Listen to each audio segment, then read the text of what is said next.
Dalam nama Bapa dan Putra dan Roh Kudus. Amin.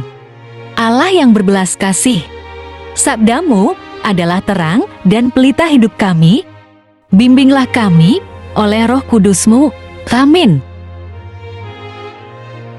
Salam, Bapak, Ibu, dan saudara-saudari terkasih dalam Kristus Yesus. Salam sejahtera dan salam damai beserta Yesus Kristus.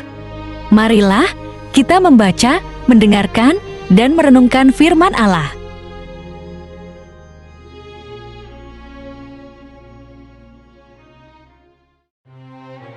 Bacaan pertama. Bacaan dari Nubuat Yehezkiel. Sebab beginilah firman Tuhan Allah, dengan sesungguhnya aku sendiri akan memperhatikan domba-dombaku dan akan mencarinya. Seperti seorang gembala mencari dombanya pada waktu domba itu tercerai dari kawanan dombanya, begitulah aku akan mencari domba-dombaku dan aku akan menyelamatkan mereka dari segala tempat, kemana mereka diserahkan pada hari berkabut dan hari kegelapan. Aku sendiri akan menggembalakan domba-dombaku dan aku akan membiarkan mereka berbaring. Demikianlah firman Tuhan Allah. Yang hilang akan kucari, yang tersesat akan kubawa pulang, yang luka akan kubalut, yang sakit akan kukuatkan, serta yang gemuk dan yang kuat akan kulindungi. Aku akan menggembalakan mereka sebagaimana seharusnya. Dan hai kamu domba-dombaku, beginilah firman Tuhan Allah. Sungguh, aku akan menjadi hakim di antara domba dengan domba, dan di antara domba jantan dan kambing jantan. Demikianlah sabda Tuhan.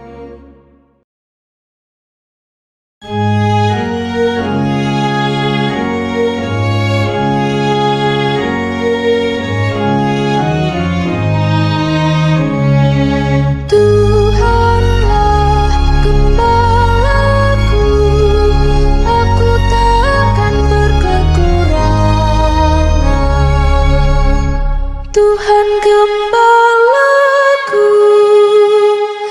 aku takkan berkekurangan.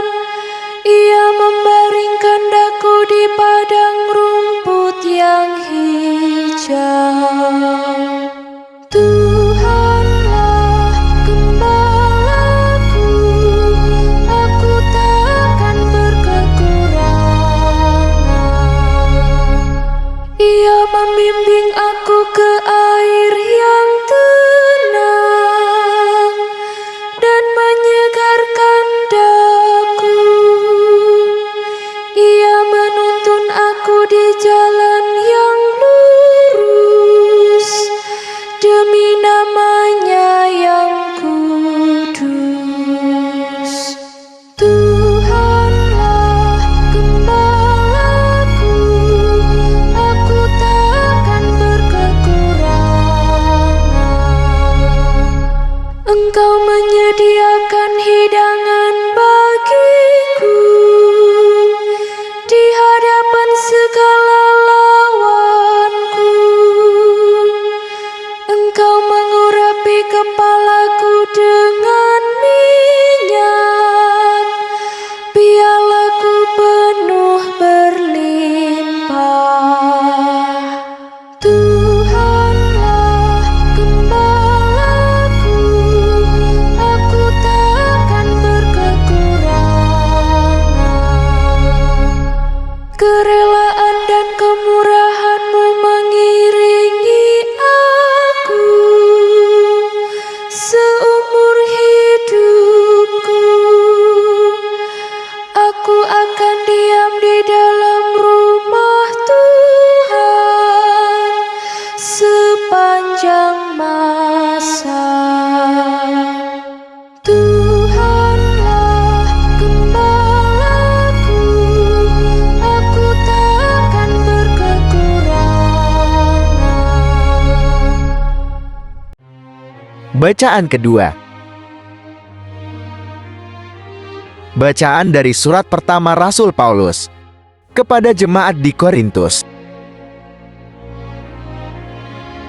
Saudara-saudara, Kristus telah dibangkitkan dari antara orang mati sebagai yang sulung dari orang-orang yang telah meninggal. Sebab sama seperti maut datang karena satu orang manusia, demikian juga kebangkitan orang mati datang karena satu orang manusia.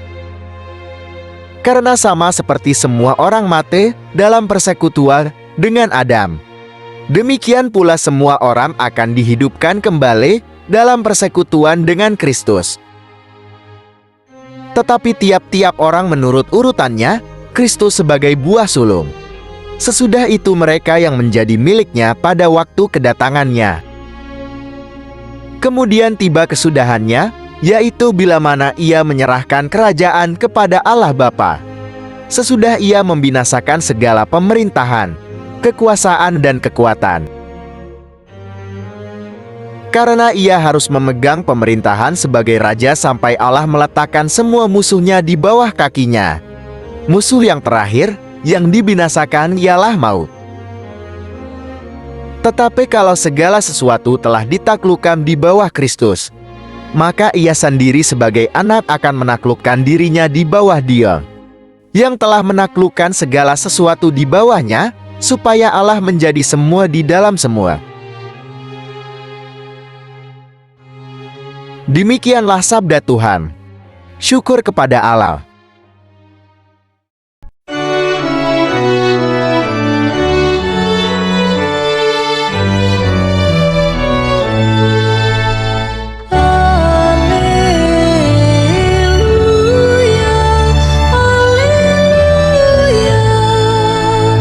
Diberkatilah yang datang dalam nama Tuhan. Diberkatilah kerajaan yang datang, kerajaan Bapa kita Daud.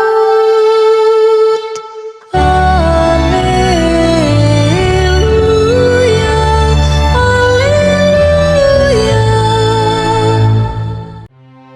Tuhan bersamamu dan bersama rohmu. Inilah Injil suci menurut Matius. Sekali peristiwa, Yesus berkata kepada murid-muridnya, "Apabila Anak Manusia datang dalam kemuliaannya dan semua malaikat bersama-sama dengan Dia, maka Ia akan bersemayam di atas takhta kemuliaannya.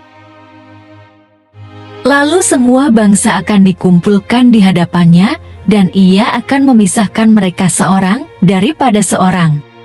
Sama seperti gembala memisahkan domba dari kambing. Dan Ia akan menempatkan domba-domba di sebelah kanannya dan kambing-kambing di sebelah kirinya.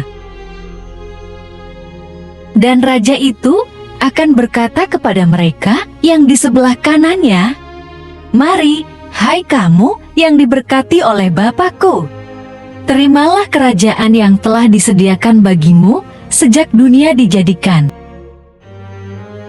Sebab ketika aku lapar, kamu memberi aku makan, ketika aku haus, kamu memberi aku minum. Ketika aku seorang asing, kamu memberi aku tumpangan.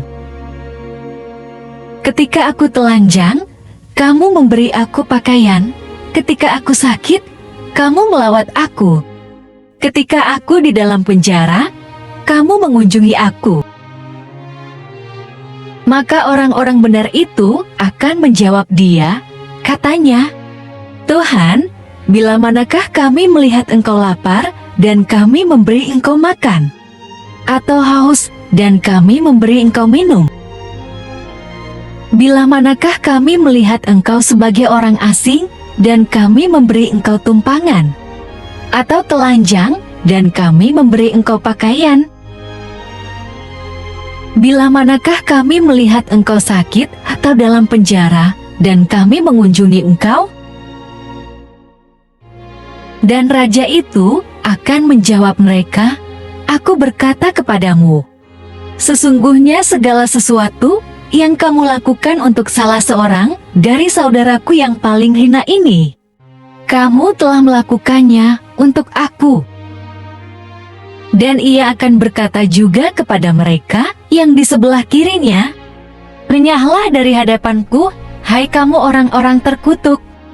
Renyahlah ke dalam api yang kekal yang telah sedia untuk iblis dan malaikat-malaikatnya. Sebab ketika aku lapar, kamu tidak memberi aku makan, ketika aku haus, kamu tidak memberi aku minum. Ketika aku seorang asing, kamu tidak memberi aku tumpangan, ketika aku telanjang, kamu tidak memberi aku pakaian, ketika aku sakit dan dalam penjara, kamu tidak melawat aku." Lalu mereka pun akan menjawab dia, katanya, "Tuhan, bila manakah kami melihat engkau lapar, atau haus, atau sebagai orang asing, atau telanjang, atau sakit, atau dalam penjara, dan kami tidak melayani engkau?" Maka ia akan menjawab mereka, "Aku berkata kepadamu, sesungguhnya segala sesuatu yang tidak kamu lakukan untuk salah seorang dari yang paling hina ini, kamu tidak melakukannya juga untuk aku." Dan mereka ini akan masuk ke tempat siksaan yang kekal, tetapi orang benar ke dalam hidup yang kekal. Demikianlah sabda Tuhan. Terpujilah Kristus. Bapak, Ibu, dan saudara-saudari terkasih dalam Kristus Yesus, penjelasan Yesus yang panjang ini semakin memperjelas apa yang semestinya kita lakukan dalam hidup kita saat ini. Sekarang, kita tinggal pilih mau yang mana, menjadi kambing atau domba. Apa yang dijelaskan Yesus kepada kita? Bahwa kemana kita melangkah adalah pilihan bebas dari setiap individu. Maka tidak benar orang mengatakan bahwa saya begini karena sudah ditakdirkan. Hidup dan perjalanan kita adalah tanggung jawab masing-masing. Bapak, Ibu, dan saudara-saudari terkasih dalam Kristus Yesus, bacaan Injil hari ini menawarkan dan peringatan kepada kita. Jika kita mengambil langkah yang kambing, akan mempunyai efek demikian. Begitu pula bila kita mengambil domba, maka efeknya pun akan demikian. Keputusan bebas ada dalam diri kita masing-masing. Kambing atau domba adalah pilihan kita masing-masing. Kita selalu punya kesempatan untuk menyisihkan sebagian yang kita miliki untuk orang lain. Demikian pesan Injil hari ini mengingatkan kita untuk mempunyai sikap sosial kepada sesama. Sikap itu yang menjadi orang beriman. Selain kita mengolah sisi rohani, yang penting harus kita lakukan adalah tindakan sosial yang nyata. Hanya dengan itulah iman kita mendapat wujudnya. Bapak, Ibu, dan saudara-saudari terkasih dalam Kristus Yesus, semoga diri kita dapat melakukan saling mengasihi dengan sesama dan membantu orang-orang yang membutuhkan pertolongan kita. Marilah berdoa. Allah Bapa, sumber pengharapan, Engkau telah mengikat perjanjian dengan semua orang melalui Yesus Kristus yang terurapi. Semoga kami selalu berpegang teguh pada Dia dan berkembang menjadi umat yang patuh setia dengan perantaraan Yesus Kristus, Putramu, Tuhan kami, yang bersama Dikau dalam persekutuan Roh Kudus, hidup dan berkuasa, Allah sepanjang segala masa, dalam nama Bapa dan Putra dan Roh Kudus. Amin. Terima kasih telah mendengarkan dan merenungkan firman Allah. Jangan lupa subscribe dan aktifkan loncengnya. Terima kasih Tuhan Yesus memberkati.